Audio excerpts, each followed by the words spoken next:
Hi folks, Dave with dbstechtalk. Today we're going to talk about dongles. More specifically, the dongles that are used frequently in my reviews.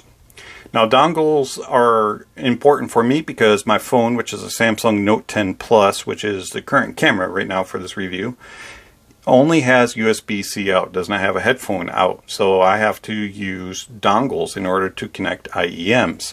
And I also find that they are a very interesting way of having a portable DAC amp without having to tow around something kind of hefty or to use my desktop setup. So I really enjoy using dongles as a means for reviewing IEMs. I review IEMs a lot easier on the fly, on the go, than I can over-ear headphones. So it's just easy to stick it in your pocket, connect a dongle, stream some music, or play some downloaded music from off of your phone, and just go and do your business around town or around the house.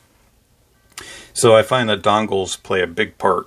Now, one that got me started in the dongle world was the Razer DAC amp. I am unable to find a link to this. If I can find one, I'll put one down below. But I don't know if this is being made anymore. I've had this for a while. I don't know any of the technology that's inside it, but I do enjoy the sound of it, and it works very well with making phone calls and stuff. It supports 4-pole, and just overall, just a clean, clear sound. Nothing colorized or added in or enhanced in the sound. It's just kind of as is, however your phone portrays things. I just find that it works very well. The next one that I use is a ADV access port light. Had this for a long time. Now this is the first one I really got that I noticed a difference between dongles. And I'm not exactly sure what DAC amp they have inside this, but according to their spec sheet on their website, it says that it has 24-bit 96 kilohertz sound, 12 milliwatts of output power, 100 dp at 1 kilohertz for SNR. And it can amplify up to 300 ohms. So I'm not exactly sure of all the internals on it, but I do know that I enjoy this a lot. It works mainly with brighter sounding IEMs. If you have a brighter sounding IEM, this will tone it down. This has a very warmer sound signature to it. Something kind of sounds like a burr brown, and it's just very smooth, and it has a nice warm tint to it. It's not the most resolving or detailed DAC amp that I have, but it's an enjoyable sound signature when you use it with certain IEMs. Moving on over, a subscriber of the channel and a viewer of the channel has sent over the Sonata HD Pro from Tempotech. And this is a very unique little device. I had no idea what it was regarding, but when he said, hey, you want to give it a try? I was like, sure. I use dongles all the time. And so it just connects. It's just this little itty bitty thing. Has a plus and a minus for volume control, 3.5, and then micro USB input. You get this little dongle, which has micro USB and USB-C. And you just connect the micro, and then you take your USB-C and plug that into your device. It says a Cirrus Logic CS43131 DAC amp inside it, and it does support 32384 and also DSD. Has 60 milliwatts at 32 ohms, so it'll power pretty much anything that you throw at it as far as the IEMs go.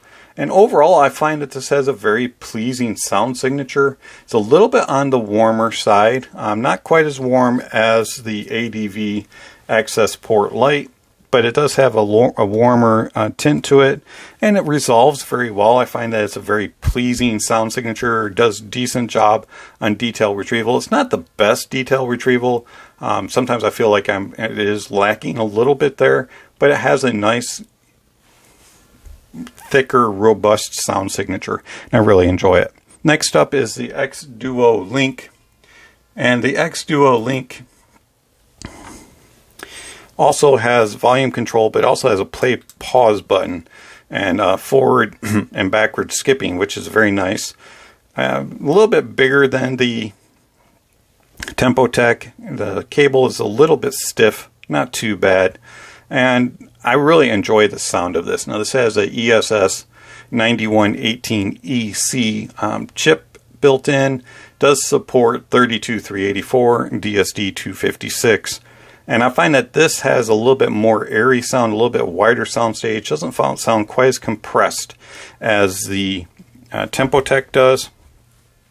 And it's not quite as warm. It has a more non-colorized sound signature, and I just really find it to be very pleasing, and I really feel like I get all the details and the clarity. It sounds more natural to me. I really do enjoy the XDuo Link.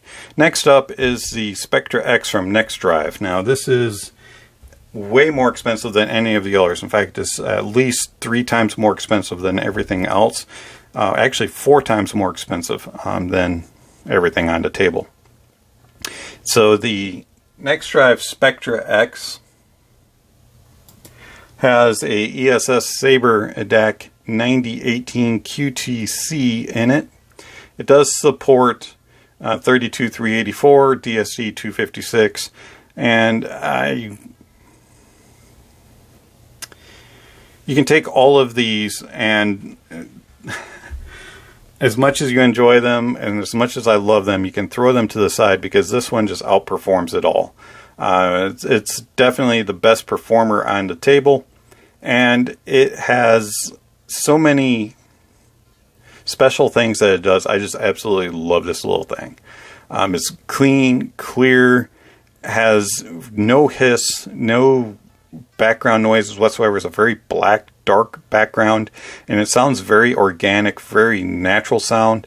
It has a very analog sound signature to it, and I just absolutely enjoy it on everything that I own as far as IEMs, and it powers everything very easily. Max power on it is 2 VRMs at 600 ohms and 49 milliwatts at 32 ohms. So this thing has absolutely no problem whatsoever powering IEMs and over ears, and I just thoroughly enjoy this. This is my new go-to for portable use. So that's just kind of a rundown of all the different dongles that I use in my review process and that I have sitting around the office. And in case you're wondering, I am an Android person. I do not use Apple, so I have a Samsung Note 10 Plus, and all of these are USB-C compatible. As far as I know, all of these, except for the Razer, which I cannot find any information on, are available in Lightning form also. I believe that's the case.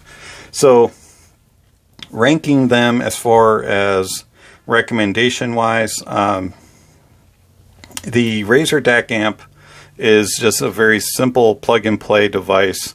No colorization of sound, plays well with phones, works great, don't have any issues. Highly recommend it if you can find it, and it's usually around $20.